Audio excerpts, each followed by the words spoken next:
Muito bem, bom dia. Bom dia a todos, bom dia a todas. Celso, a palavra é sua para fazer a abertura dos trabalhos. Bom dia a todos. É um prazer tê-los aqui nesse seminário que, num certo sentido, integra as celebrações dos 20 anos da Fundação. A Fundação, entre os seus objetivos, tem a preocupação não só com o legado histórico do presidente, mas também com a continuidade e a importância do que significa esse legado para a atualidade. E, sem dúvida nenhuma, um dos temas recorrentes da vida do presidente, seja como homem público, seja como intelectual, é o tema da democracia. Eu lembro que um dos últimos livros, o mais recentes dele, chama-se Crise e Reinvenção da Política no Brasil. É um livro que foi publicado em 2018, e ele toca em vários dos temas que serão objeto da nossa discussão. Portanto, além do prazer e do proveito que teremos em ouvir a exposição de hoje do Levitsky, acompanhado dos comentários da Leila e do Sérgio, eu queria destacar como isto se insere na programação da Fundação, nos seus objetivos, na sua relevância e na sua atualidade. Celso, muito obrigado. Tinha uma palavra aqui sobre as regras do jogo. O Steve vai falar por cerca de 30 minutos. Depois, eu e Leila vamos fazer comentários e, sobretudo, perguntas ao Steve. Eu não sei, e falha minha, reconheço, se a plateia poderá fazer perguntas, creio que sim, através de um QR Code que deverá, em algum momento, aparecer. Está às minhas costas. Tá certo. Como eu não tenho olhos na nuca, eu ainda não consigo verificar. Ainda, é uma questão de tempo. Por fim, uma breve palavra, mas merecida, de reconhecimento às empresas que apoiam a programação anual de seminários da Fundação Fernando Henrique Cardoso, cujas logomarcas estão expostas aqui. Eu vejo o Yakov assentindo, significa que eu estou fazendo direito o meu papel de host aqui nesta dimensão, né? O que me tranquiliza. Muito bem.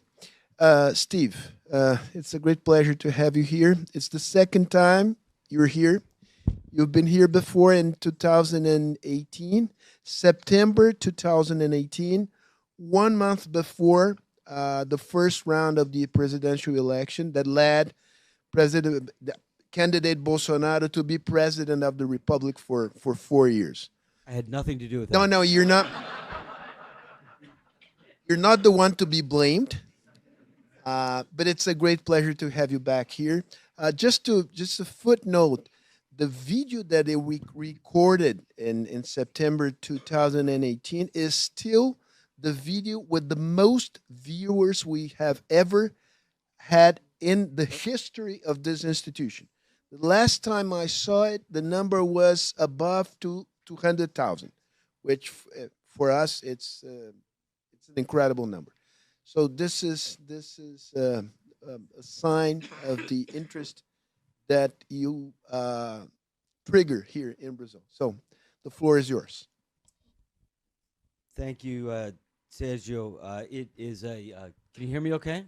And I apologize, but my Portuguese is too embarrassing to try to do it publicly. It is a great honor and a great pleasure to be back here. I've been a deep admirer of President Fernando Henrique Cardoso since I was a young undergraduate back in the 1980s, and I'm a big fan of the work that this foundation does. So it's really an honor to be invited. When I spoke here 6 years ago, I didn't know that the video was so popular, but when I spoke here 6 years ago, I'm pretty sure I told you that U.S. democracy was under threat. Americans had just pretty recently elected a president with authoritarian instincts, and the norms of mutual toleration and forbearance that had long sustained American democracy were pretty rapidly fraying.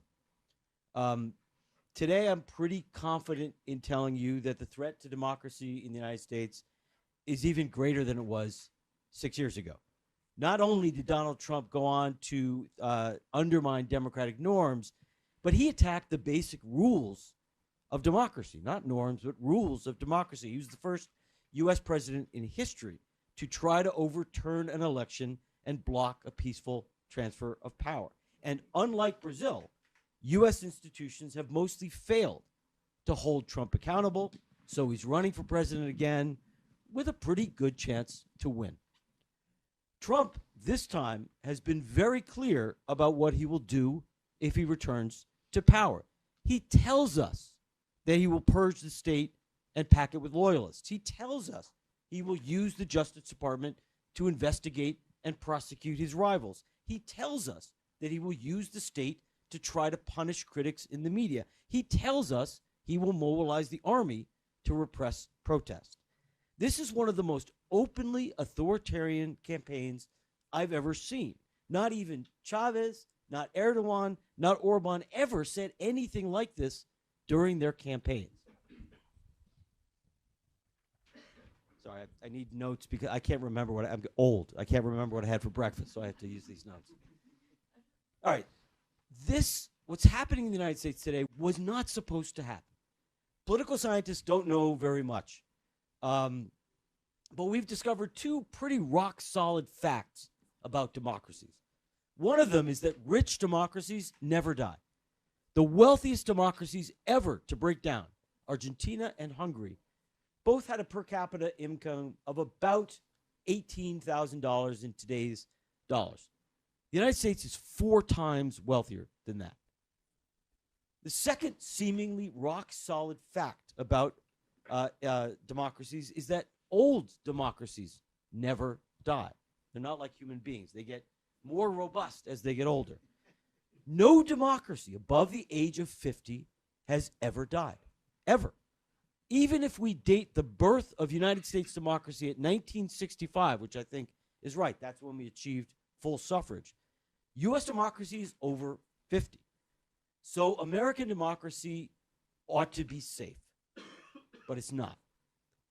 In our recent book, Tyranny of the Minority, we have a different title in Portuguese, Danny and I try primarily to explain why United States democracy is not safe. And we argue centrally that the United States is undergoing an unprecedented transition, one in which a once dominant ethnic majority is losing its dominant status. This transition to a truly multiracial democracy has triggered an authoritarian reaction among a minority of Americans. But that, we argue, is only part of the story. The United States Constitution is exacerbating the problem by empowering that authoritarian minority. I'm going to focus today on the first part of this argument, why the Republican Party, a 150-year-old party, has suddenly turned away from democracy.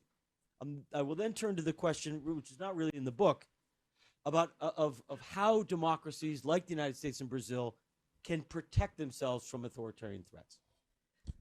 Okay, the principal problem, most immediate problem facing U.S. democracy, and it's a big problem, is that one of our 2 major political parties is no longer committed to democratic rules of the game. Parties that are committed to democracy, politicians and parties that are committed to democracy, or what the great Spanish political scientist Juan Linz called loyal Democrats. Loyal Democrats must always do 3 things. First, they must always accept the results of elections, win or lose, free elections. Secondly, they must always unambiguously reject political violence. And third, they must always break completely their ties with violent or anti-democratic forces. So Democrats must accept election results, must reject violence, and must break with extremist forces. Since this is taken from Linz, this goes way back. Since 2020, the Republican Party has arguably violated all 3 basic principles of democratic behavior. Not only was Trump the first president in U.S. history to refuse to accept the results of an election, But crucially, the bulk of the Republican Party went along with it. A group of, you hear me okay, right? A group of journalists analyzed the public comments of all 261 Republican congresspeople, members of the House of Representatives and senators, all of them in the aftermath of the 2020 election, to see whether their public comments cast doubt on the legitimacy of the 2020 election. 86% of them cast doubt on the results of the election. So it wasn't just Trump. It was the entire Republican Party. Republican politicians have also begun to flirt increasingly with political violence. During the 2022 election campaign for Congress, the New York Times found more than 100 Republican television ads, campaign ads, in which candidates fired weapons of war, fired automatic weapons. I can think of no other major party in any established democracy in which candidates so openly embrace violence. Finally, maybe most importantly, the Republican Party refuses to break with anti-democratic extremists. This is a phenomenon. This refusal to break with anti-democratic extremists is a phenomenon that Juan Linz called semi-loyalty, democratic semi-loyalty. Semi-loyalty is when politicians refuse to condemn violent or authoritarian behavior among their own allies, in their own camp. It's easy to condemn violent or authoritarian behavior on the other side, but semi-loyalists will, instead of condemning or rejecting authoritarian behavior in their own camp, they will tolerate it, they will downplay it, sometimes even justify it. History has shown us over and over and over again that when mainstream parties and politicians of the center left or the center right tolerate or accommodate anti-democratic extremists, democracies get into trouble. Republican leaders knew that Donald Trump lost the 2020 election. All of them knew it. And many Republican leaders in private were really troubled by Trump's anti-democratic behavior in the aftermath of the 2020 election. But they enabled it anyway. They protected Trump by refusing to impeach him or convict him in the Senate. They blocked an independent commission into the January 6th insurrection, and they overwhelmingly backed Trump's candidacy in 2024, even after he was indicted for trying to steal an election. So again, it's not just Donald Trump. The entire Republican Party, the vast bulk of the Republican Party leadership, is abandoning its commitment to democracy. So the question is, why the hell is this happening? Why would a mainstream political party, a party that has competed peacefully in elections for more than a century and a half, suddenly turn away from democracy? We argue in the book that it's centrally about fear of losing. For democracy to work, parties have to be able to lose. Nobody likes losing. Losing sucks.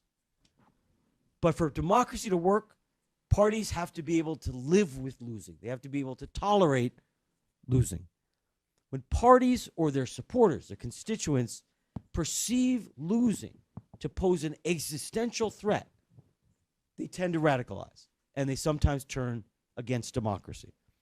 We saw this, and we have a chapter on this in the book, with the Southern Democratic Party in the United States during the post-Civil War Reconstruction. The 1860s, 1870s, after the U.S. Civil War, Reconstruction was the United States' first experiment with multiracial democracy. Reconstruction brought widespread black enfranchisement, black men, because women were disenfranchised across the board.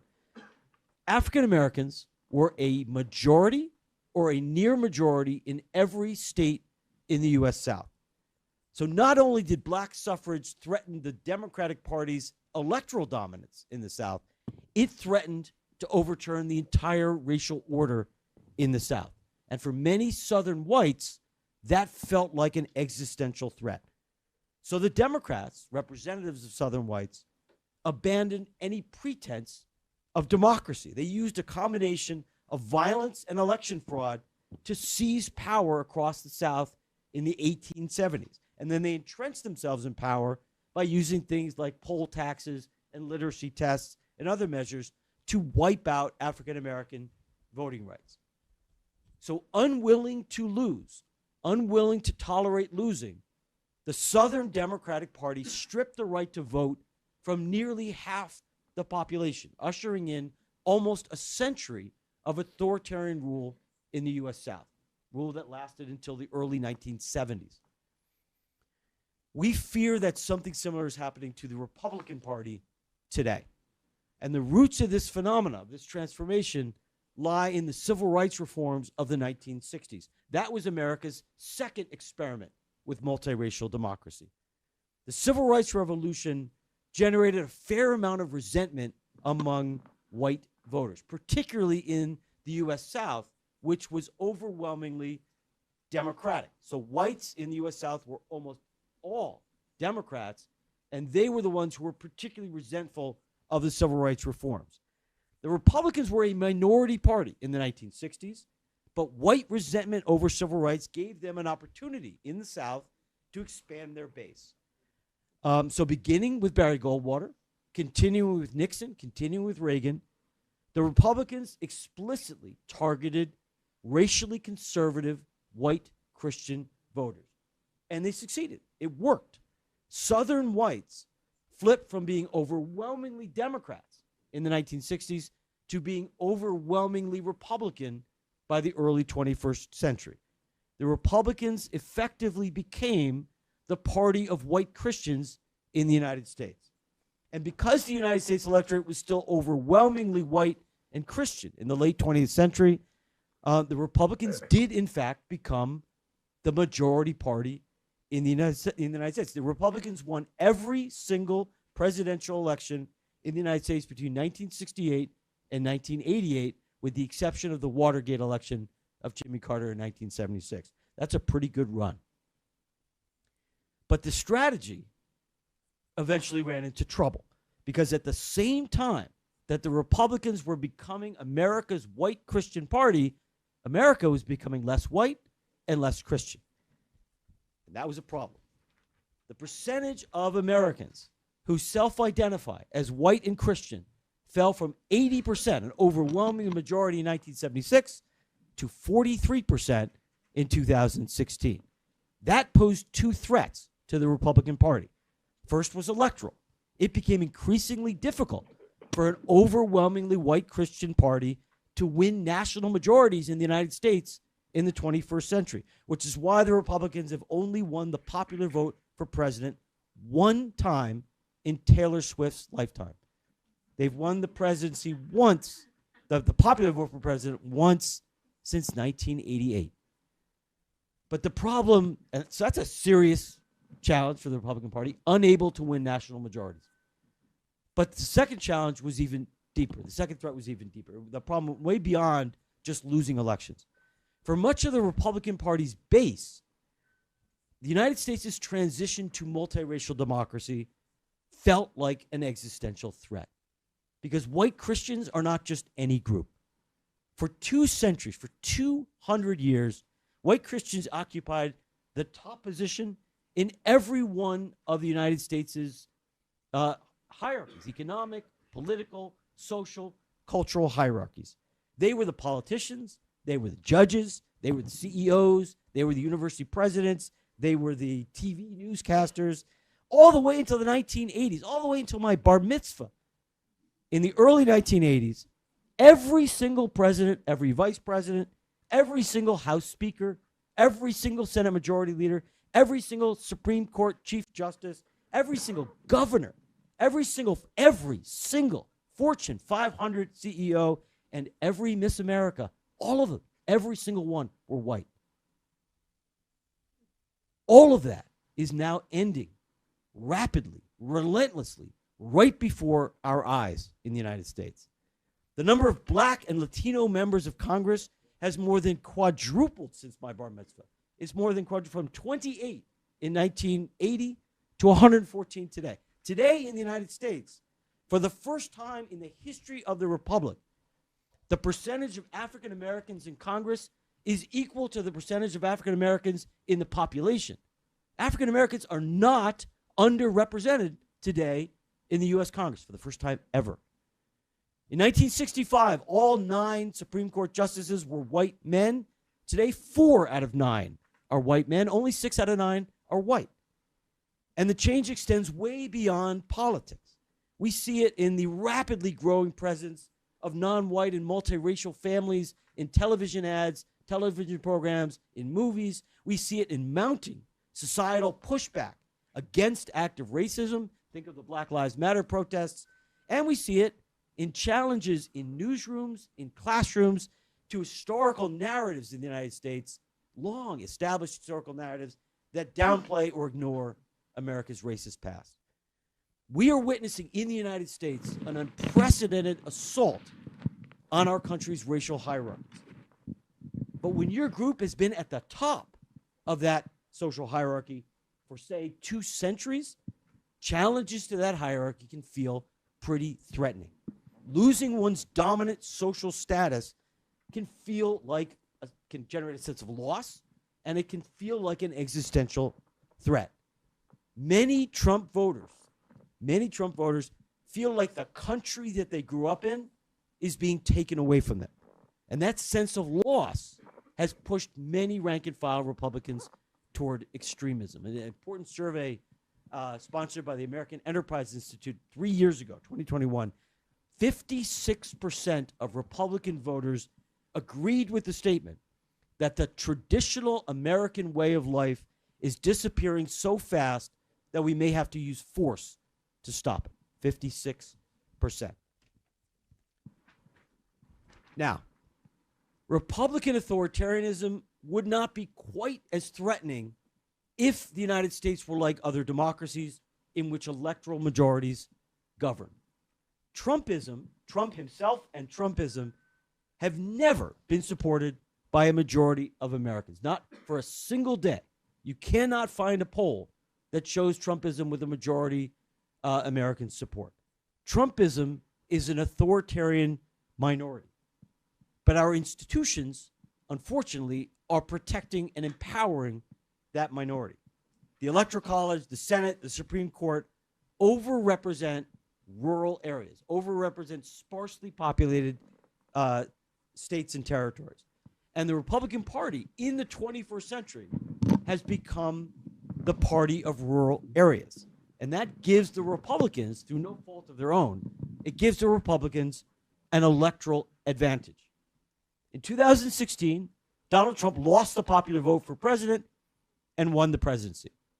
At the same time, the Republican Party lost the popular vote for the Senate and won control of the Senate. That president, that minority president, and that minority Senate went on to appoint 3 Supreme Court justices, creating a powerful and long-standing right-wing majority on the Supreme Court. If simple majorities, if majority rule determined who won the presidency in the United States and who controlled the Senate in the United States would have a 6-3 liberal majority on the Supreme Court today rather than a 6-3 conservative majority. This is minority rule. I can think of no other way to describe it. Now, in our book, Daniel and I propose 15 reforms to democratize U.S. democracy, including abolishing the Electoral College. We're the only presidential democracy in the world that still has an Electoral College. Argentina was the last other country to get rid of theirs. We propose a more representative Senate. We propose an expansion of access to the ballot and term limits for Supreme Court justices. So a whole slew of reforms. But these are long-term reforms. None of them are going to happen this year, of course. And right now, we face an imminent authoritarian threat. So I want to finish up with the question of how democracies can protect themselves from authoritarian threats that come from within.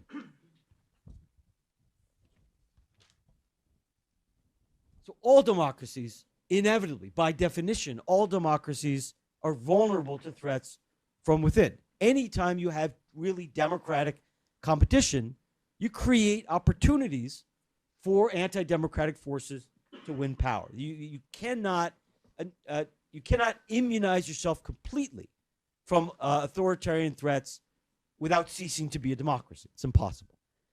Now, in an article we're hopefully about to publish in the New York Times, Daniel and I identify 5 different strategies that democracies can use to protect themselves against electoral authoritarian threats. Americans, the United States historically has adopted a liberal or laissez-faire approach in which all perspectives are not only allowed, but encouraged to compete freely. And the basic idea is that electoral competition works like a market, and that if all ideas are openly debated and if all ideas compete freely, good ideas eventually will prevail over bad ideas. History, I think, suggests that in politics, at least, that approach is pretty naive. The good guys simply do not always prevail in elections. Chavez, Orban, Bukele, going back years, Perón, all won majorities in free elections. For that very reason, many democracies, in fact, most of the world's democracies, take a much more muscular, much less liberal approach. They empower state authorities to ban candidates or to ban political parties that threaten democracy or threaten the rule of law. This is what's commonly known, at least in political science, as a militant democracy approach. It was first, ideas of militant democracy first emerged, understandably, in post-war Germany in the 1940s, but they pretty quickly spread across Europe and across Latin America as well, including to Brazil. Brazil's Supreme Electoral Court, as you know, has vast authority to bar politicians from running for office for corruption, for vote buying, and now recently for attacking democracy. And last year, you all know, the Supreme Electoral Court used that authority to bar Bolsonaro from competing for public office for 8 years. Lots of debate about that, but just think briefly about the contrast between that and what has happened in the last 4 years in the United States.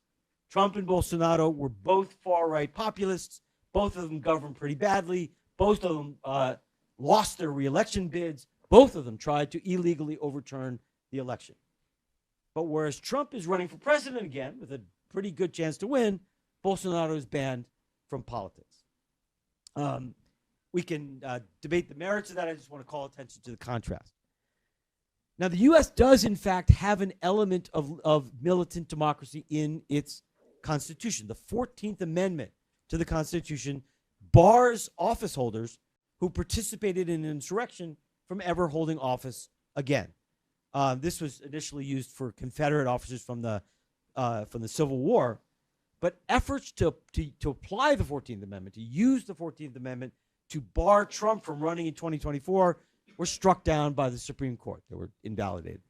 And the Supreme Court also stepped in and seriously stalled efforts to prosecute Trump for his effort to overturn the 2020 election. And it very recently ruled that presidents have broad immunity for official acts as president. So the U.S. judiciary basically has failed to hold Trump accountable for his assault on democracy. So if state institutions don't protect us, at least in the United States, from authoritarians, what are the other tools that are available? Dan and I think that the next best alternative, if not the state, is political parties. And this is a process that Daniel and I call partisan self-policing.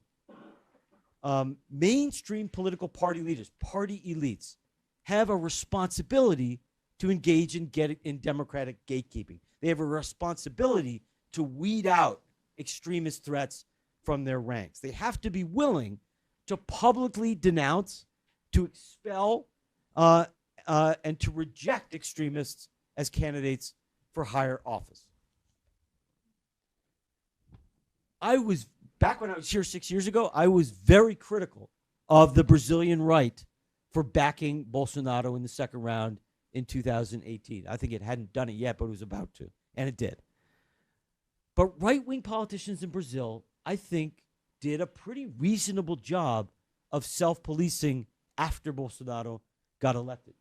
In 2021, a conservative Congress passed a law that made it a crime to attack democratic institutions. That law might eventually land Bolsonaro in prison.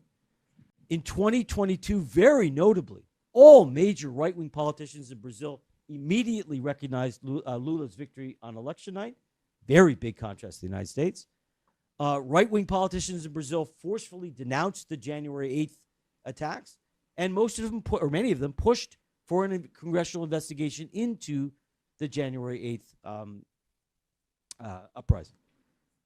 In the United States, by contrast, Republican leaders have consistently defended Trump even after January 6th. They blocked creation of an independent commission to investigate the January 6th insurrection, and when Congress impeached Trump and the Senate voted on convicting Trump, which would have barred him from running. If he had been convicted in the Senate, Trump could not have run for in 2024. But Republican senators acquitted him, did not convict him. Even today, when Trump has been indicted for trying to overturn the 2020 election, Republican leaders continued to back it.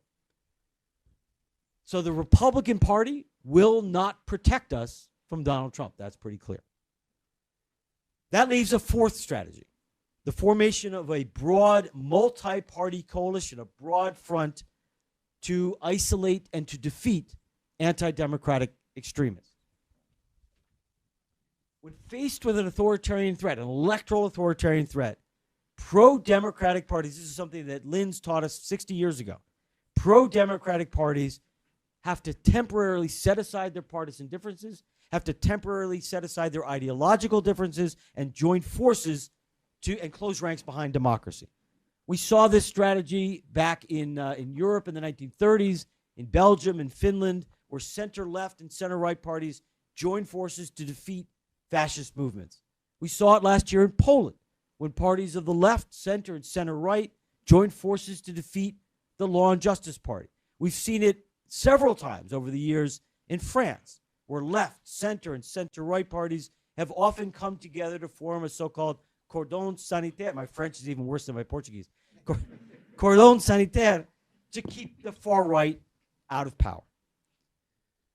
Brazilian Democrats, small d Democrats, failed to build a broad coalition against Bolsonaro in 2018, which I thought was terrible. But it did. But the Brazilian Democratic Forces did that pretty effectively in the second round in 2022. Did a reasonably good job of coming together. In the United States, a handful of Republicans have embraced this strategy of multi-party containment. Congresswoman Liz Cheney's cooperation with Democrats on the January 6th committee is a great example. Liz Cheney, daughter of Dick Cheney, is a right-wing politician, a very, very conservative politician. But she made it clear, has made it clear every day, that Trump's threat to democracy outweighs any partisan loyalties or any policy preferences. But containment, multi-party coalitions are really hard in a two-party system like that in the United States. And in fact, very few anti-Trump Republicans who fear Trump, who recognize the threat that Trump poses, very few of them have been able or willing to openly endorse the Democrats in the 2024 election. So we were unlikely to see an American version of a cordon sanitaire. So if neither the state nor political parties will protect us, then it's up to civil society. This is the fourth strategy. The fourth strategy is a strategy that Daniel and I call societal mobilization. That means that business leaders, union leaders, religious leaders, public intellectuals, other celebrities must step up and take a high-profile public stance in defense of democracy, must stand up and draw a red line for society, for citizens, for anybody who will listen and say this is a line that cannot be crossed.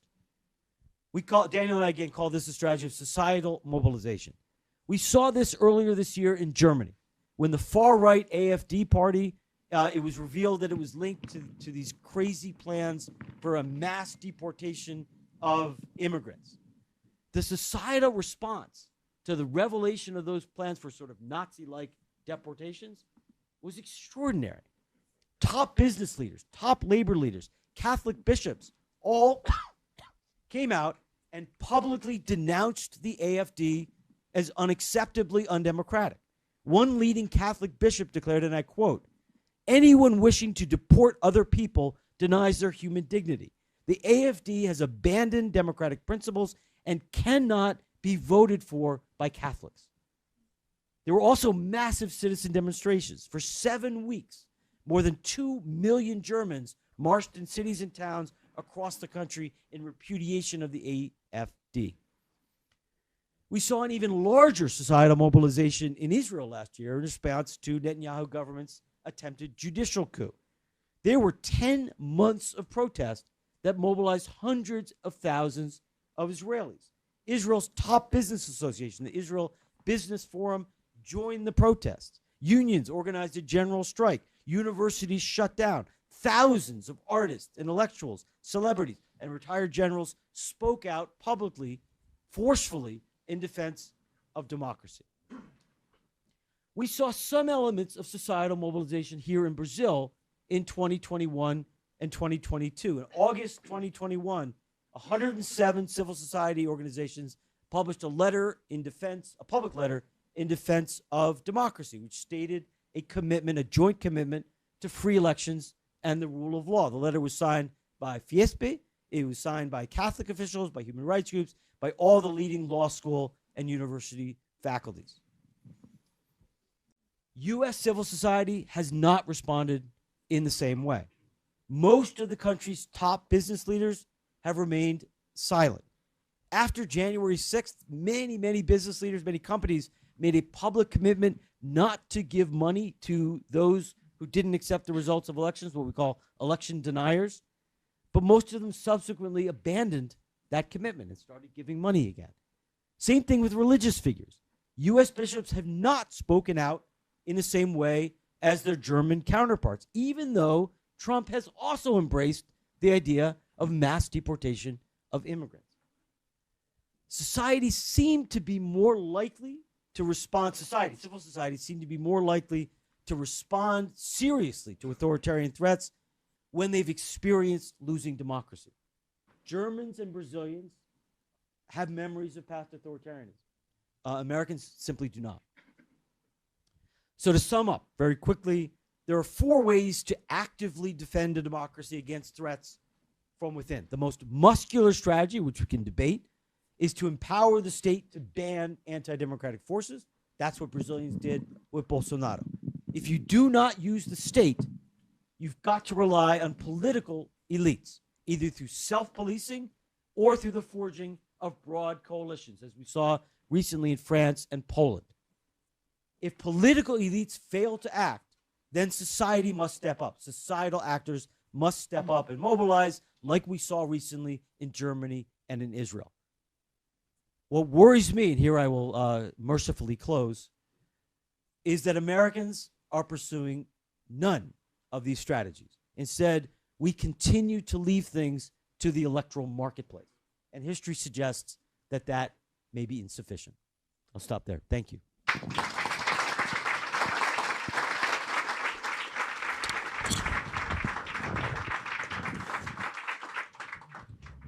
Steve, thank you so much for your insightful and passionate presentation. I think we should start with Leila, and then we take we take turns here. Thank you so much, Sergio. Can you hear me? So it's a pleasure to be here. Good morning to everybody. I'm fortunate to be able to talk to Steve for the second time interview him. It's not a proper interview, it's more of a conversation, but still, when you launched your Brazilian version of How Democracies Die, we had a chance to talk. Anyway, but my first question would be, why doesn't America follow the steps you've just proposed? I mean, why there is no societal mobilization and so forth? That's a great question. We don't have a great answer to it. I think that I would begin with the point I made briefly earlier, which is a point that several Brazilians have made to me, as I've been really interested in the contrast in Brazilians' response since 2021, 2022, and the U.S. response to Trump, because after several years of living parallel political lives, there's been this divergence in how we've responded to our right-wing populists, and there are many reasons for the difference, but one point that Brazilians keep making to me is that there's memory of authoritarianism here that simply does not exist in the United States. There is still, look, I have a public position that I'm very worried that although I don't expect the U.S. is going to fall into fascism or even a Russia-style dictatorship, there is a real danger that U.S. democracy could go off the rails, that we could slide into a serious crisis. The Economist magazine asked that question a couple of months ago. Yeah. Is America dictator-proof? Is it? No, it's not. My point is it's not. I don't think, this is a longer point and I'm getting off topic, but I don't think we're going to consolidate a dictatorship. We're not headed toward Putinism, but we're headed potentially to a serious crisis in which some sort of soft authoritarianism emerges, at least for a while. That's a real danger. My point is not all Americans believe that. Many, many very smart, very informed elites in the business community, in politics, in the U.S. establishment don't really think there's a danger.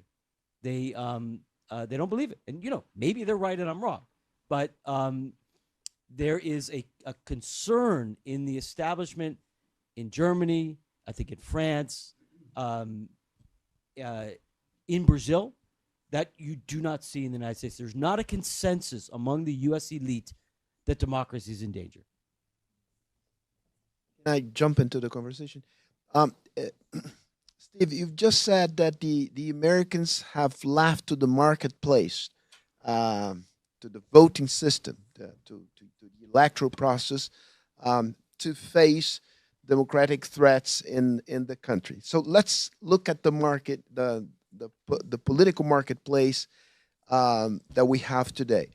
And we can see the basic scenarios, and I would like to delve into each one of them. One is Trump wins, right? What happens? How democratic forces can deal with that threat? In other words, how can democratic forces defend democracy under a second Trump term in the White House? This is one scenario. The other scenario is Trump is defeated. Is there life for Trumpism after Trump? Very unlikely that Trumpism will simply vanish in the thin air after being defeated electorally. So to start our conversation here, please take into consideration these two scenarios and your thoughts on each of them. Great questions. Political scientists are not very good at explaining the past, and we're even worse at predicting the future. But I'll give it a go. We're pretty useless. In fact, I was telling a group yesterday, and this is the truth. The last correct prediction I made about politics was when I was a graduate student in a seminar on Latin American politics in early 1994. So I've been 30 years without a good prediction. I'm better in football. But the last time I made a correct prediction was at the beginning of the Plan Real. And when Lula was way ahead in the race, I predicted that Cardoso would come back, and I swear to God, and win the election. It's the last time I was right about anything. Yeah. All downhill from there. If Trump wins, my expectation is it's kind of messy. A lot of instability. I think there will be authoritarian attempts. I think Donald Trump didn't know what he was doing in 2016. He didn't expect to win. He didn't have a plan. He had no experience. He had no team. He relied on technocrats and mainstream Republican politicians to fill his government, and those officials constrained him. Trump didn't know what he's doing. Trump, remember Anastasio Somoza in Nicaragua or Trujillo? Trump has a mind like that. He thought that he thought the institutions of the state could all just be deployed for his own personal use, like Somoza.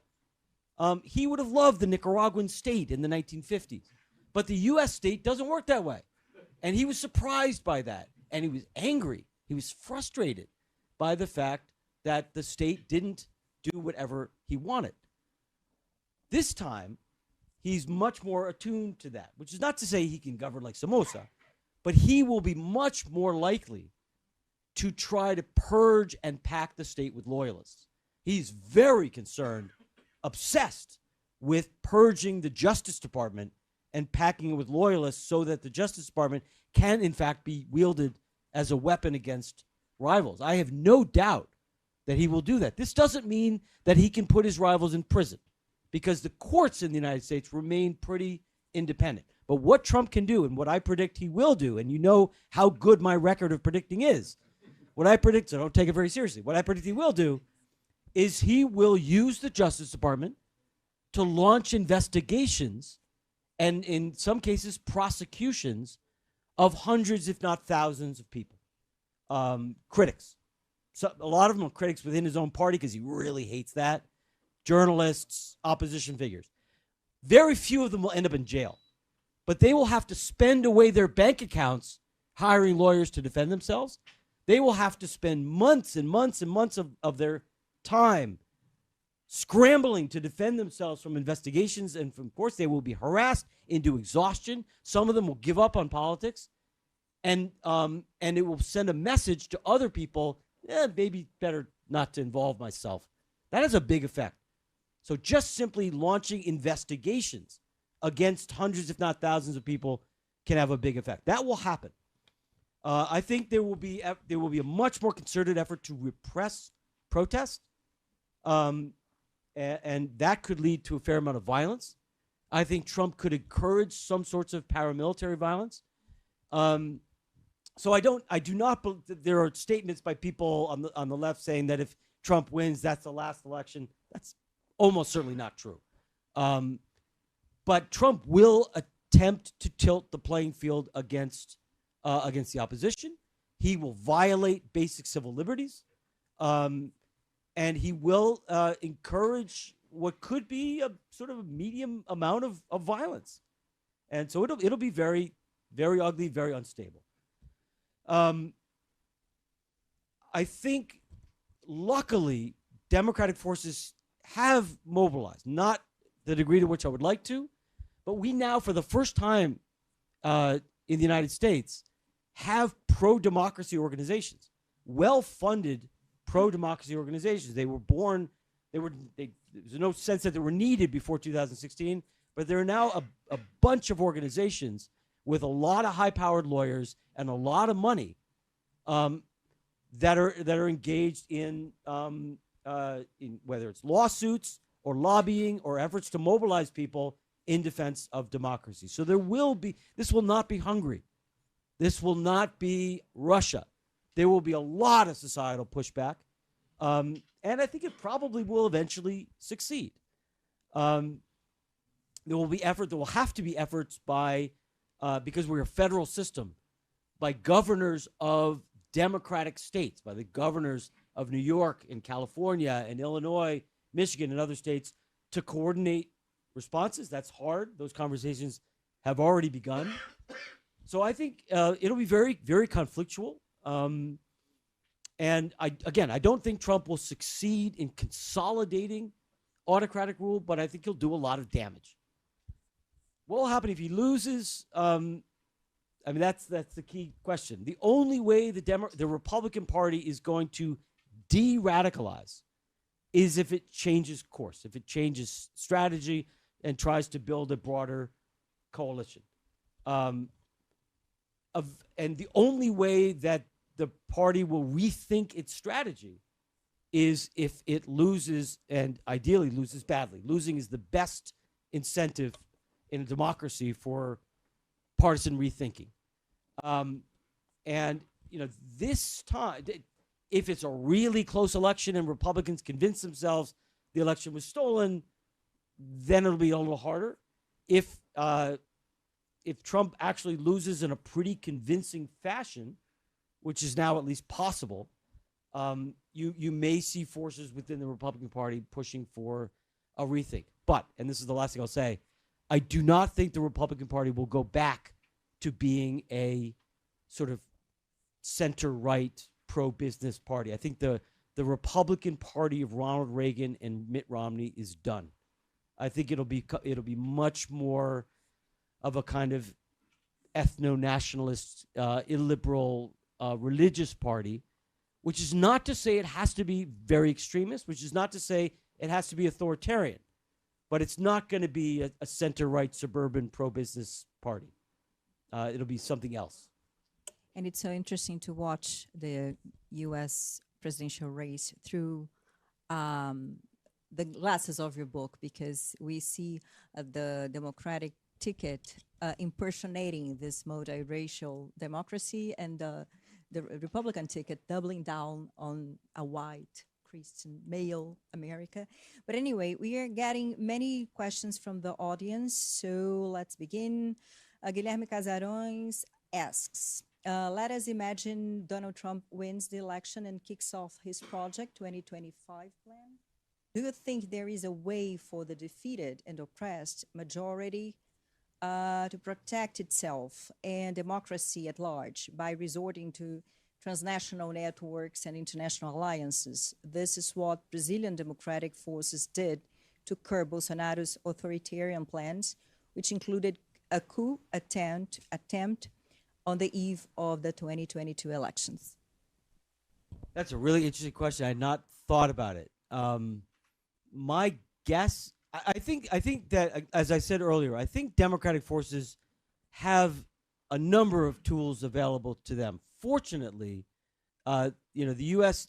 small d democratic forces have many resources that are not available to oppositions elsewhere, in Venezuela or in Russia or Hungary.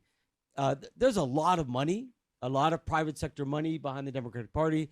The Democratic Party is quite united and very strong in dynamic economic parts of the country. So the Democratic forces will have a number of tools available to them to push back. I suspect, unfortunately, that transnational or international alliances will not be part of the toolkit, and primarily because we have the misfortune of being an aging superpower, because we continue to think of ourselves as the most powerful, most important country in the world. The idea of help from abroad, just like the idea, I mean, in the book, we push for a number of democratic reforms that exist in all other democracies. But still, most Americans don't want to hear that. They think we're the best democracy. Why should we learn from Finland? Why should we learn from Denmark or Uruguay? And I think the same attitude will prevail after this election, that no matter what the Canadians or the European Union or Brazilians offer, it's not going to be taken seriously enough by most members of the U.S. establishment.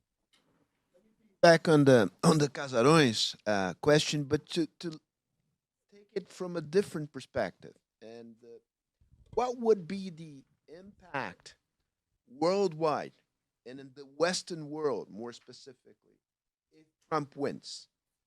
How would that affect the political dynamic in the Western world? It's a great question, and it's really hard to say. I think that sometimes we overstate the impact that external forces have on events in particular countries. Obviously, they have an impact, but domestic in almost all countries, particularly bigger ones, wealthier ones, domestic politics ultimately weigh very, very heavily. I think that a Trump election will have a pretty significant effect on democracies, smaller democracies in smaller, poorer states in the global South. We already saw in two ways. First, Trumpism as a model. We saw, for example, in Peru, just months after the U.S. election, Keiko Fujimori borrowed from the Trump playbook and refused to accept the results of an election and tried to overturn. I don't know how influential Trump's behavior was on Bolsonaro, but probably some effect too. So Trump's authoritarian behavior, when it comes to the United States, can be a model that's replicated by forces elsewhere. That will happen. The other impact that Trump presidency will have is that the United States will not lift a finger to support democratic forces elsewhere in the world, with maybe a couple of exceptions. This happened in Trump's first presidency. One of the reasons, not the only reason, but one of the reasons why Honduras and El Salvador and Guatemala slid pretty markedly towards authoritarianism under Trump's watch is Trump said, fine. And so they will have that impact in the global south. In Europe, in the rich democracies, it will have a mood effect. It will encourage the far right. It will give inspiration and enthusiasm to the far right. It will have a demobilizing, discouraging blow for liberal forces from the center left to the center right, just like Brexit did, just like Trump's first presidency did. So it'll affect moods. It'll affect enthusiasm. I don't know how much it'll reshape power balances. Two more questions here from the audience. Fernando Freitas, who is here. I skipped the intro, actually, to make it shorter. Over the past 20 years, despite economic crisis, a pandemic, and ongoing regional conflicts, the world has seen significant economic growth and reductions in poverty and inequality exemplified by progress on the Millennium Development Goals. However, the future of democratic regimes now appears uncertain. Democracies are struggling, some have fallen, and many face serious threats. What really went wrong? And there is another question, Margarida Gorek from Pacto pela Democracia. We see a lot of exchanges of support and inspiration among authoritarians globally. How could pro-democracy forces do the same to join forces and share strategies? You don't believe there is a democratic recession in the world, right? You are one of those who see the glass half full and not half empty, but still. Right. Let's see. On the first question, so democracies in the world do face a serious challenge. And I think different regions, different kinds of democracies face different challenges. But this is a boring social science answer, but one of the reasons so many democracies are in crisis is because there are so many democracies in the world. Let me just take a minute to develop this point. The third wave, the 1990s, after the fall of the Berlin Wall, there were about 15 years in which the United States and Europe had exercised hegemony in the world. They were the world's dominant military, economic, and ideological force. Russia was in shambles. China was just beginning its rise. And so the liberal West was where power was at between 1989 and maybe in the Iraq War, early 21st century. And democracy became the only game in town. During that period, the number of democracies in the world more than doubled. And importantly, very importantly, we forget this. Democracy emerged in a bunch of countries, 15 or 20 countries, that all social science theory suggests democracy has a very low likelihood of survival. Very poor countries with tiny middle classes and private sectors, very weak civil societies, and very weak states, and high levels of inequality, have a really hard time sustaining democracy. But democracy arrived in Benin and Mali and Madagascar and Albania and Nicaragua and Haiti and Bolivia and countries where there is no social science theory ever invented that predicts democracy would survive there. So what happened over 20, 25 years? First of all, the international environment grew much less favorable, inevitably, right? The brief era of U.S. and European hegemony ended. That was pretty predictable. U.S. power and influence is no longer what it was. There are alternatives for authoritarians across the world, in China, in Russia, other powers. So it's much easier to be I haven't tried it, but it's much easier to be an authoritarian today than 30 years ago. So the international environment is much less favorable. It shouldn't shock us. It's sad, but it shouldn't surprise us that democracy failed in Mali. And it failed in Benin, it failed in Nicaragua, and it's failed in a bunch of other countries where democracy really is fighting an uphill battle. That's where a lot of the democratic recession. There are 6 fewer democracies in the world today than there were 15 years ago.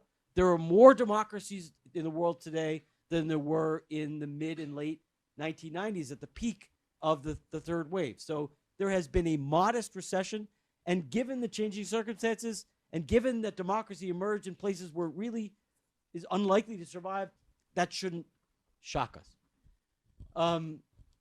The thing is, in countries, in third wave countries that are relatively developed, that are pretty urbanized, pretty wealthy, have large middle classes, large private sectors, strong civil societies, democracy is surviving. It's not necessarily very healthy, but democracy has not broken down. There are 21 countries that became democracies and became, according to the World Bank, high-income countries since the 1970s. 21 countries. Brazil's not quite there. Uruguay, Chile, Argentina, Panama are there. Of those 21 countries, 20 have remained stable democracies. Only Hungary. Hungary's the only exception. The Baltics, Eastern Europe, East Asia, the southern cone in Brazil, democracy has survived. And so the crisis, I don't think, is as bad as people say. There are causes of democratic crisis is not the same thing as authoritarianism rising.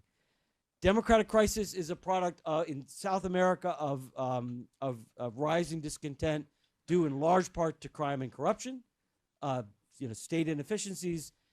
In the West, it's mostly a product of growing diversity and immigration, a reaction to growing diversity and immigration. But I'm optimistic. And I think the election of anti-system outsiders, or sort of threatening outsiders, has been dramatically facilitated by the rise of social media, which we as societies have yet to fully learn how to effectively live with and regulate. So my point is, there are a series of things, migration, crime, social media, that have created crises in existing democracies. I don't yet see evidence that these are fatal crises. And I'm actually somewhat optimistic that democracies will muddle through them the way that Brazil has muddled through the last 10 very difficult years. And what about what Margarida asks, support and inspiration among authoritarian globally? How could pro-democracy forces do the same, join forces and share strategies? It's a great question. To some extent, they do. I mean, the democratic forces were greatly paid a lot of attention to what happened in Poland, paid a lot of attention to what happened in France, paid a lot of attention to what happened in the United States in 2020 and Brazil in 2022. They do get cheered by that. The problem is, and I'll be very quick, there's an asymmetry between they're merging kind of two camps, at least in the West. A cosmopolitan coalition, let's call it maybe a liberal coalition that ranges from the sort of social democratic left to the liberal right, and an ethno-nationalist illiberal coalition, right? You can recognize the two sides. The ethno-nationalist illiberal coalition, the Trumps, the Bolsonaros, the Orbans, the Putins, they're very homogeneous and very ideologically coherent. They really have they're all pretty similar. They're not a heterogeneous bunch. They're a bunch of white Christian men who believe that society's gone to hell since 1950. You could put their ideology in a paragraph. The liberal coalition, the ones that Margarita is asking about, are really heterogeneous. They're everybody else in societies, right? They're broadly secular, urban, but they range again from people on the left to people on the center right, and they're harder to unify. They come together to oppose authoritarian threats, but they don't agree on a lot of things. They don't hang out together. They don't have a mystica that holds them all together. The best they can do is unite together in the face of an intense threat. But on the day-to-day, they're living in different worlds. They're in different camps. They believe different things. So it's what we call the democratic forces are a very heterogeneous group without a unifying ideology. So that makes the work much, much harder. Hate to be depressing. Steve, I want you to get deeper into the similarities and differences between the U.S. and Brazil, based on the assumption that I think what happens there in the U.S. affects us as no other country in the world does. Given the very strong links between the Brazilian far right and the U.S. Far right. My question, this is a broad topic, but I would like to start with a question on what's the role of religion? And there is this wide Christian nationalism in the U.S. What is, if this is possible to, I think the two factors are really intertwined, but if it's possible to analyze them separately, what is the weight of the religion aspect of Christianity and of the racial aspect of it? Yeah, I'm really, really fascinated by the comparison between the United States and Brazil, and one of the primary reasons I come to Brazil is for the pão de queijo. But after that, I'm incredibly interested in learning about what's happening here and how it is similar and different to what's happening in the United States. It's a really, really interesting comparison. And I'm not an expert on Brazil, and so I'm frankly still learning about this. And I think, so on the religion front, evangelical Christianity is one of the key ideological foundations of the far right, without question. I suspect that there are some differences between the United States and Brazil. We had the rise and politicization of the evangelical right in the late 20th century. It started in the late 1970s, and really Reagan was the first right-wing politician to really mobilize the new evangelical right, and they entered politics in a heavy way in the early 20th century, in late 20th, early 21st century. What's happening now is a little different. It's not entirely different, but the white Christian nationalism is much more about white nationalism than it is Christianity.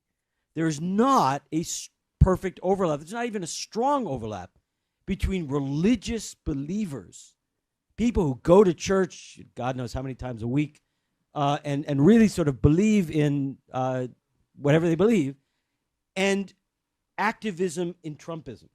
They call themselves Christian, but it's more of an identity than a religion or an ideology, and that's an important difference.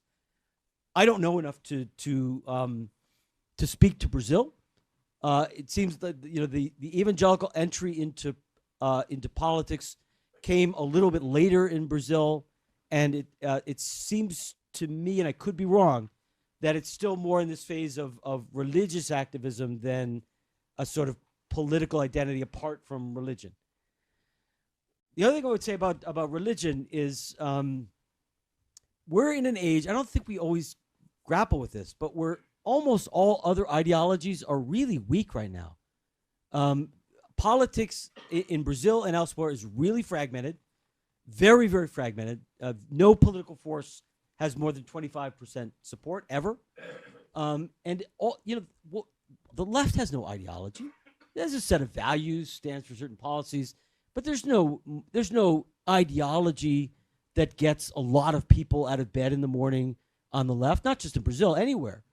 Liberalism is there are a lot of people who hold liberal values, but as a mobilizing ideology, nobody's voting for liberalism. So the only, from what I can see, and you could talk about whatever gender ideology. That's a very small number of people. the only religion that really mobilizes a lot, the only ideology that mobilizes a lot of people, that really gets people out of bed to do political work at 8 a.m. on Saturday morning is religion, is evangelical religion. It's not a majority of Brazilians, nor is it a majority of Americans. It's actually let's call it 25% of the population, or 20. In a fragmented political field, when all other ideologies are kind of weak and demobilized, you can go a long way with 20%. And I think that is what's happening in Latin America. It's not that a majority of Latin Americans have become right-wing evangelical Christians, nowhere near. But even a cohesive, mobilized, committed 20% can do pretty well in a very fragmented, politically weak, not very mobilized or committed field. And it can make it in Latin American context into the second round of almost any presidential election. So I think sometimes we overstate just how widespread and how pervasive it is, but the political power that a committed 20% can amass is quite a bit. I mean, there's all this attention to the growth of evangelical beliefs and conservative Christian beliefs in Brazil. At least in the United States, when we talk about Brazil, we often understate or ignore the fact that secularism is also dramatically expanding. I mean, the number of Brazilians who hold liberal secular beliefs and socially liberal views, even atheism, has also increased dramatically. I don't know why we pay so much attention to the very low base, very, very low base. Right, but the number of Brazilians, for example, who embrace gay marriage and other socially liberal agenda items is very high, much higher than 10%. But look at polls.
Nice break of the rules. We're liberal here. Yeah, so exactly.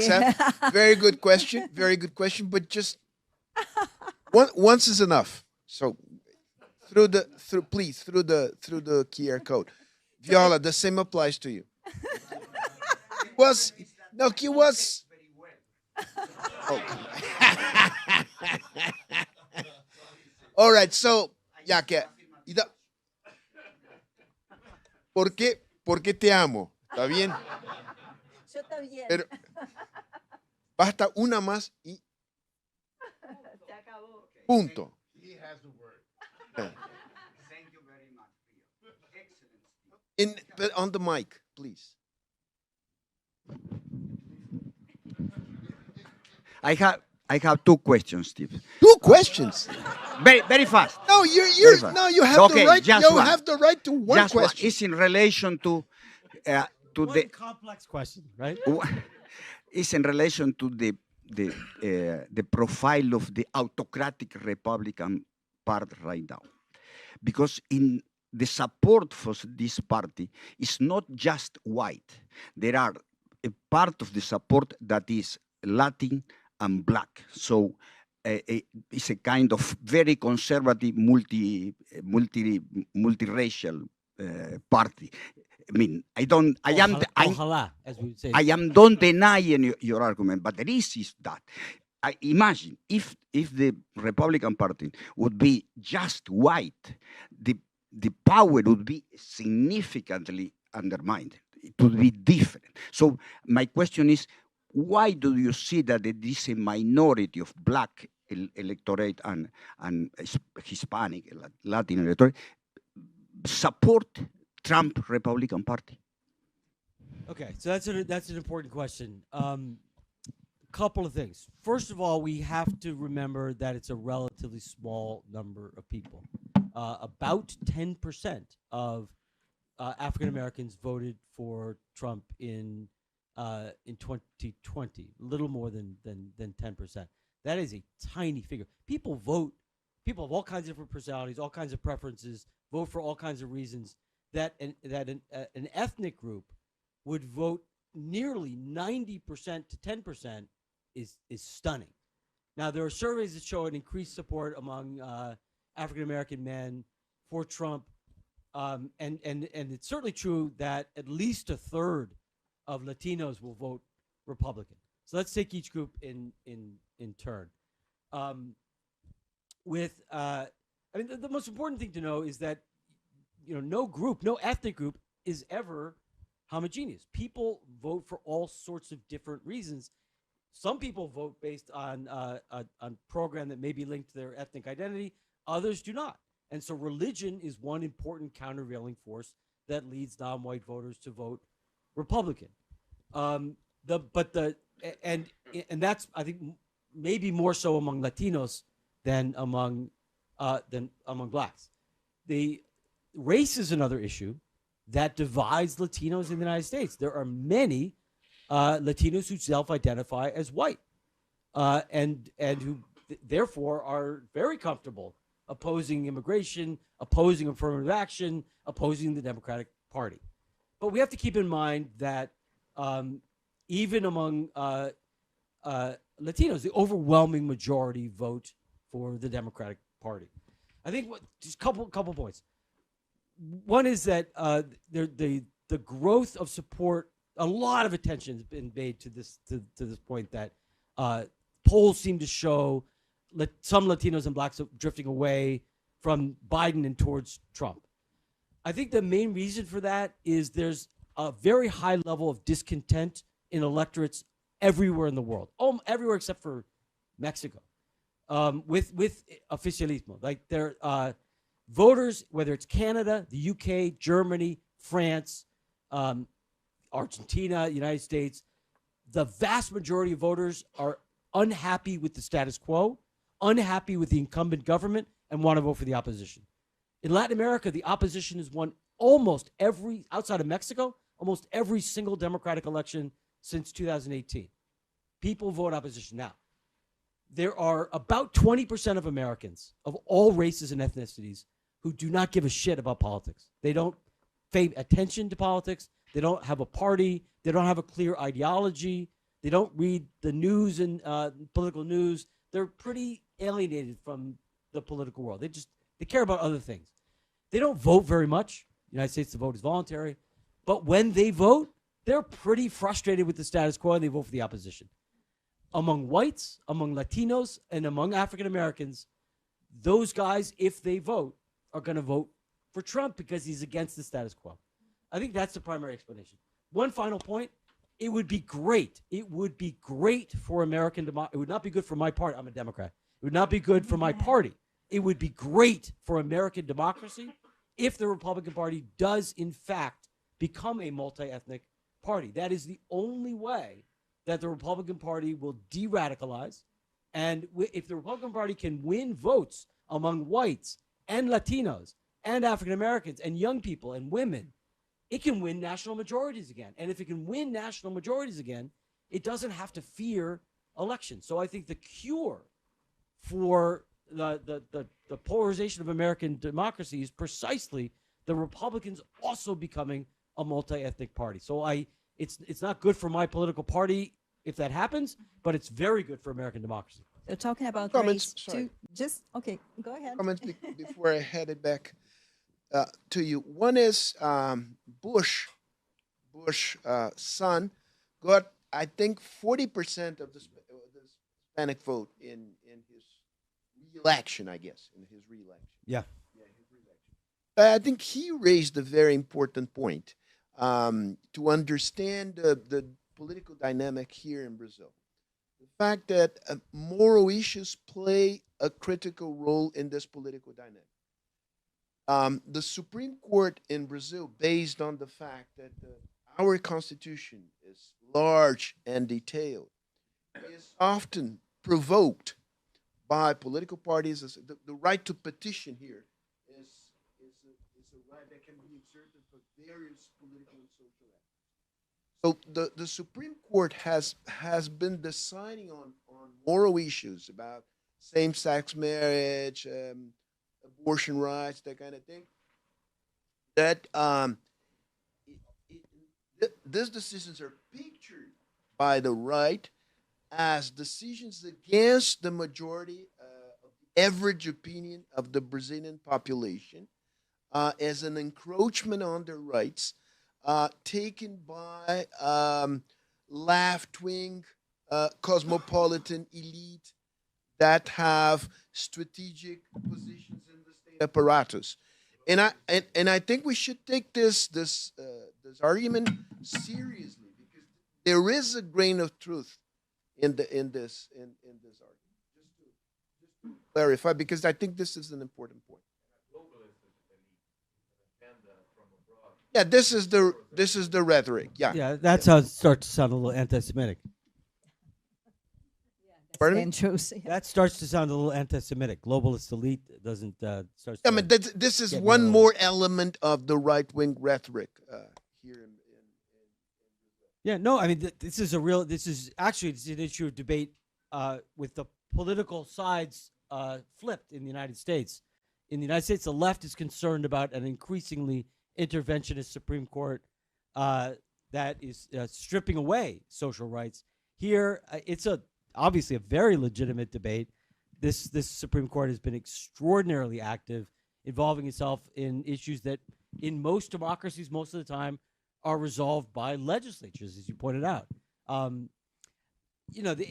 It's not unique that on the issue of gay marriage, however, that the Supreme Court would make the decisive move. I mean, one could argue, not everyone will agree with me, but one could argue that gay marriage is a basic civil constitutional right.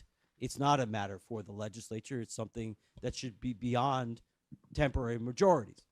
In the United States, the first major progress, legal progress towards civil rights, was established by the U.S. Supreme Court in the 1950s at a time when majority public opinion didn't favor those steps. You couldn't get civil rights laws through Congress. It had to be the Supreme Court, and thank God they did it.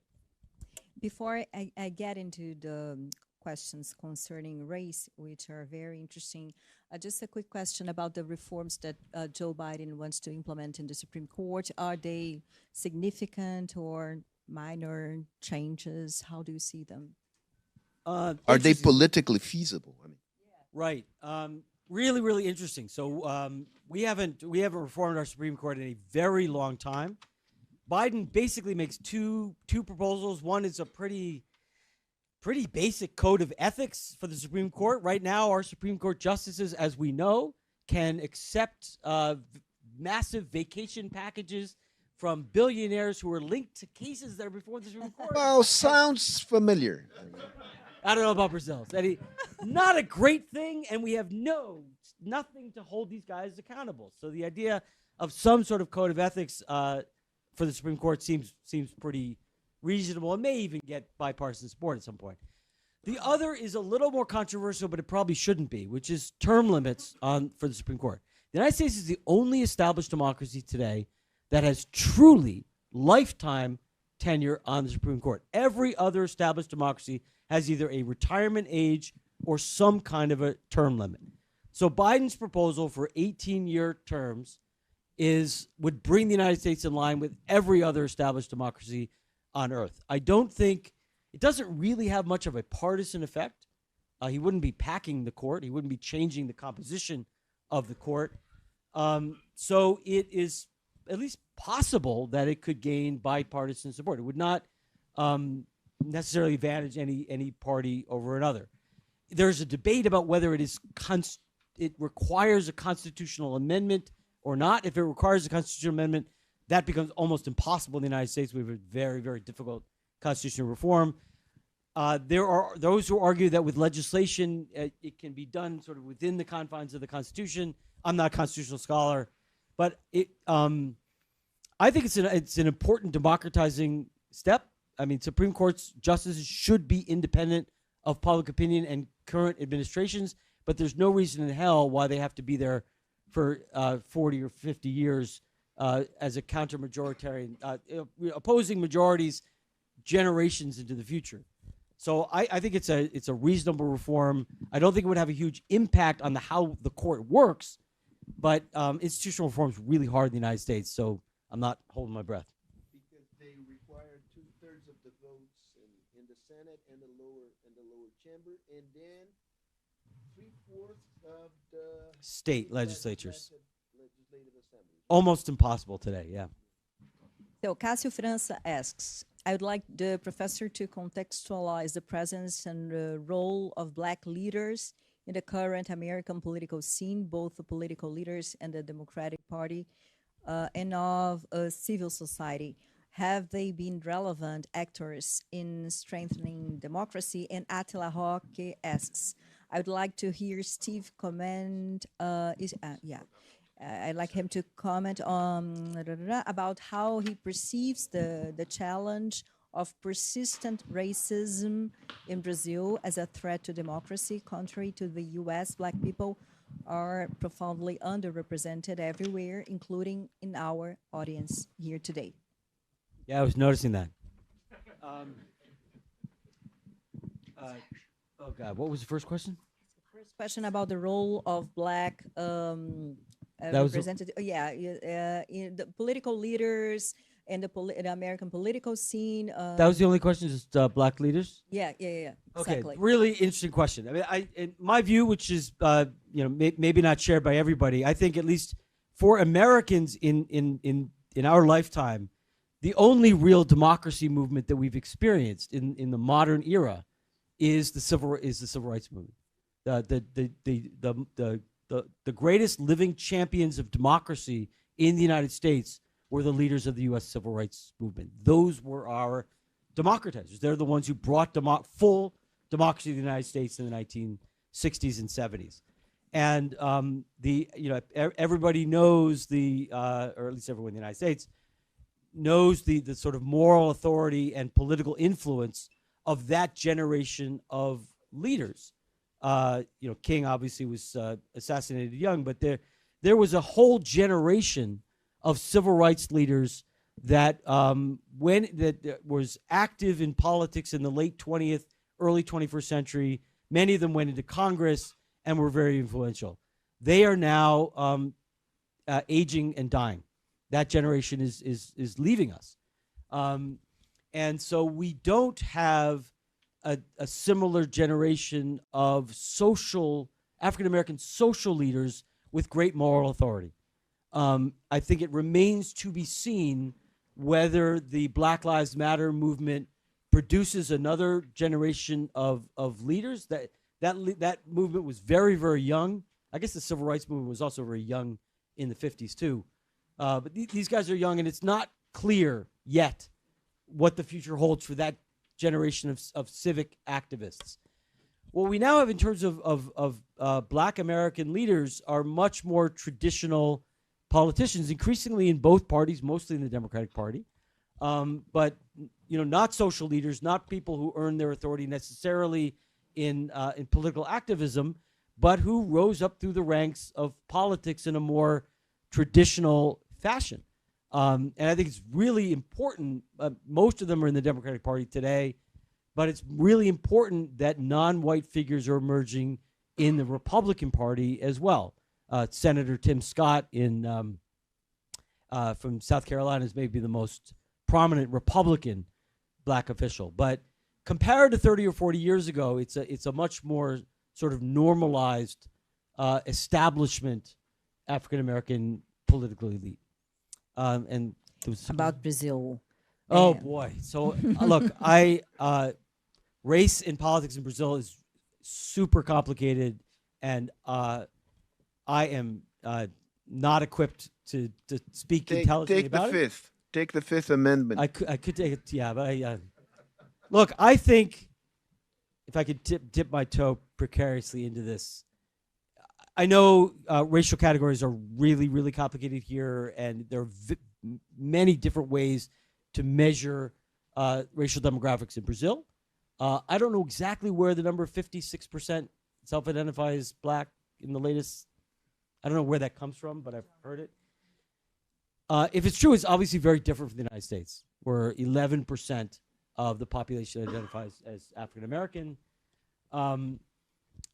If racial identities are politicized further, and if democracy works the way it's supposed to work, and democracy never works the way it's supposed to work, but over time, much more slowly than many of us would like, but over time, where democracy is real, and Brazilian democracy is real,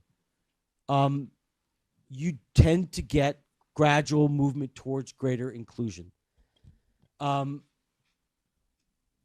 Again, I haven't made a correct prediction since 1994, but I think over time, there's going to be a fierce reaction against greater demands for racial inclusion and racial justice in Brazil. On most measures, including really important measures like police violence, Brazil scores much worse than the United States in terms of equal protection. And the United States has a lot of serious deficits. But in terms of the state treating individuals of each race or ethnicity equally, Brazil has a long way to go. And I think that the push for racial justice or greater racial equality is inevitable in Brazil. And I think the pushback is going to be fierce. Oh, this is, I mean, I agree 100%, but one caveat.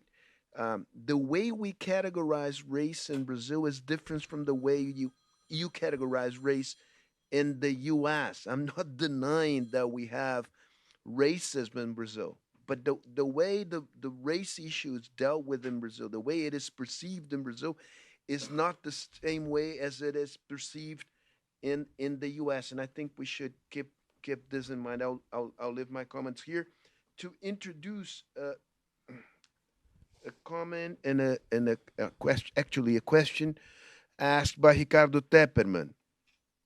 I'll try to summarize it. Some critics in Brazil and in the U.S. would consider ethnic and gender characterization as identitarism. Sort of a negative, yeah. Mm-hmm. Like Mark Lila and even Yasha Monk, to mention two important authors. How do you see the status of race and gender as political categories? How do I see what's the? Yeah, not an easy question. This guy's publishing my book, so I can't give an honest answer. Ricardo, are you there? Okay.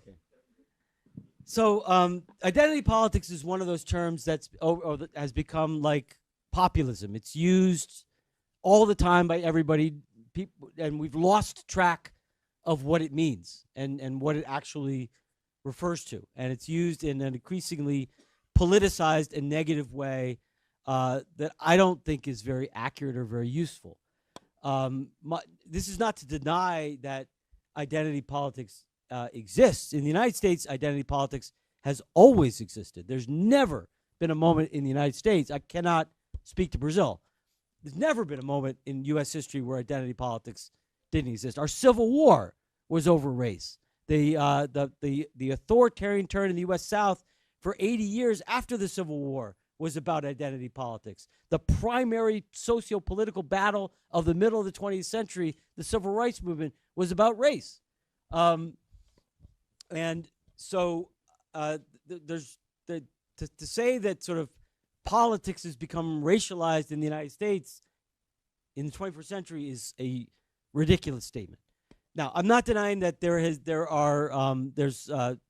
sort of an increased focus on ethnic identity and gender identity in some sectors of society. I cannot speak to Brazil. In the United States, it's confined primarily to universities. It's not a mass level phenomenon. My concern is this, that there are legitimate liberal demands for greater justice on racial issues. When you have a state in which people of one race are arrested at a higher rate than people at another race, of another race, where people are of one race are killed by police at a higher rate than people of another race, when you have a situation where people of what in overwhelmingly black areas, there are fewer ballot boxes, so it takes 3 or 4 hours of waiting in line to vote, whereas in my neighborhood it takes 5 minutes to vote. That is the state treating individuals of different ethnic groups unequally. To demand equality of treatment of individuals of different ethnic groups is liberalism. It's basic liberalism. It's not identity politics. I say this because there is a right-wing pushback in the United States, and I think in Brazil as well, against really basic demands for liberal rights, calling it identity politics. And I think that that's horrendous. Let's talk about gender. Ana Carolina asks a woman, finally, right? Although Margarida has made a question too. Anyway, is there a gender cleavage, not only in terms of the profile of voters supporting authoritarian leaders, but in a broader sense? As you call it, we are seeing a white resentment movement. Can we say there is a white male resentment? We've been seeing a gender cleavage on other countries that elected authoritarian leaders, Argentina, Brazil, Hungary. In Brazil, for instance, even among conservative evangelics, there is an important pillar of Bolsonarismo. We see a gender cleavage with women stepping out of Bolsonarismo. And to that, I'd like to add, concerning the U.S. Presidential race, as a result of the Supreme Court decision regarding Roe v. Wade, many states will have abortion rights in their ballots in November. Can it make a difference in terms of women voters, the turnout, and then influence the national presidential race? Yeah, great questions. So Daniel and I have been criticized, I think, pretty legitimately for focusing very heavily on race and paying insufficient attention to gender. I think that's a pretty legitimate criticism. If you, we were sort of aiming for parsimony, but I'm going to speak about the United States right now. Racial hierarchies are not the only hierarchies that have been seriously challenged in the last half century. Gender hierarchies have also been seriously challenged, and there is a reaction against that as well.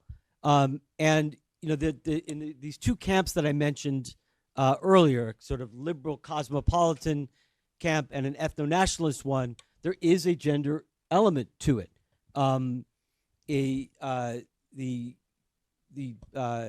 Everywhere you have representatives of these sort of urban liberal secular coalitions, they tend to be more supported by women, and men are overrepresented in the ethno-nationalist camp. The divide is not as stark as urban versus rural. It's not as stark as liberal versus secular, but there is a gender divide. Meaning there are a lot of women in the ethno-nationalist camp. There are a lot of women who voted for Trump, a lot of women who voted for Bolsonaro. So it's not as stark a cleavage as race, urbanism, education, secularism, but it is pronounced. It is increasingly pronounced in the United States, and I think that the Trump campaign was overconfident when it picked J.D. Vance as sort of a guy who really appealed to sort of angry white men as his vice presidential candidate. He thought he was going to win when he did that, and it's probably going to hurt him. The gender divide has never been greater in the United States. Women actually vote at a slightly higher rate than men, so this will probably benefit Kamala Harris. Again, gender is not as, it doesn't divide as starkly as some other categories, which is, I guess, the reason why we paid less attention to it. But it is very, very important. And if you want to understand the right-wing reaction in the United States, and I'm pretty sure in Brazil too, challenges to established gender hierarchies are a major part of the reaction, a major trigger of the reaction as well. Will abortion rights make more women go cast their ballots in November? Probably. It's a key mobilizing issue for women of various ages, certainly for young women. I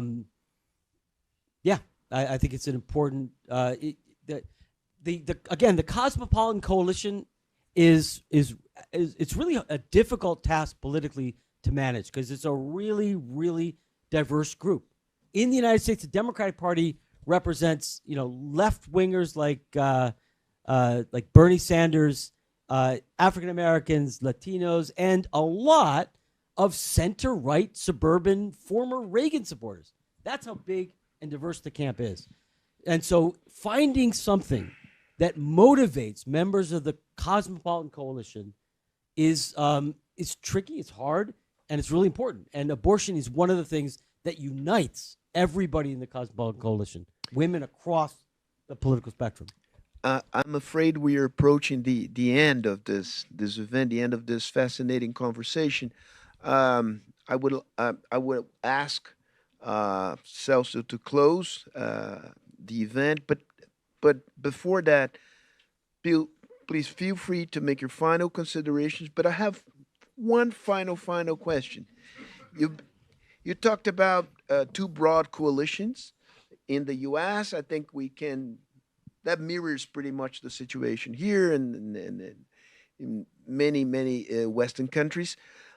What would be the agenda to enlarge, to strengthen the common ground between these two, the main topics of an agenda that could enlarge and strengthen the common ground between these two grand coalitions? That is a great question, a really important question. Not a question where I have many intelligent responses. Unfortunately, I probably should. It's the kind of question where if I actually knew the answer, I'd have a really well-paid job somewhere else. But it's really important, and there are, and it's an important question to resolve. I think in many countries, and this varies country by country, some variant of nationalism and patriotism has to be a unifying factor. I mean, one of the tragedies about the United States is we get united when we're at war, right? The United States has had many periods of deep division. We had a really intense reaction against immigration in the early 20th century. It was World War II and then the Cold War that brought Americans together and that created a single national identity. Hopefully we find, there have to be alternative sources of nationalism and patriotism beyond war, because going to war with China that would help resolve our polarization in the United States. I wouldn't advocate it. I don't think you guys, too bad about the Mundial, but I wouldn't recommend going to war with Argentina. But, any viable political force in any modern democracy has to be able to appeal to some kind of national identity. And I don't have this is something that Frank Fukuyama has written some about. The idea that we share a common destiny, right? And right. And so that's where I would start. The problem is it's usually war and military threat. For me, it should be about, World Cups and sports, but seems like it's not quite enough. But it's, I think you point to an incredibly important question. I wish I had a smarter answer. Celso, please. One of the themes of Fernando Henrique's book was how do you find a common ground and a shared common ground that is capable to sustain democracy. So it's interesting to point out the relevance of his thought to the discussions today. I think we had a very good discussion. It was very useful. What happens in the US has a worldwide influence, as we all know. And of course, the US now, more than Europe, represents the West. Now, if the West, as it is facing these issues, this has an impact on the point of view of how do you organize international relations and the meaning of the global South that theoretically does not share these values. So this is part of the international agenda today. What happens in Hungary is very relevant for us to think, but it doesn't have an impact in Brazil. What happens in the US? Yes. What happens in Europe? Also, but to a lesser degree. So I think it is in this broad framework that we should also think the insights we have received from your excellent presentation, that we thank you very much.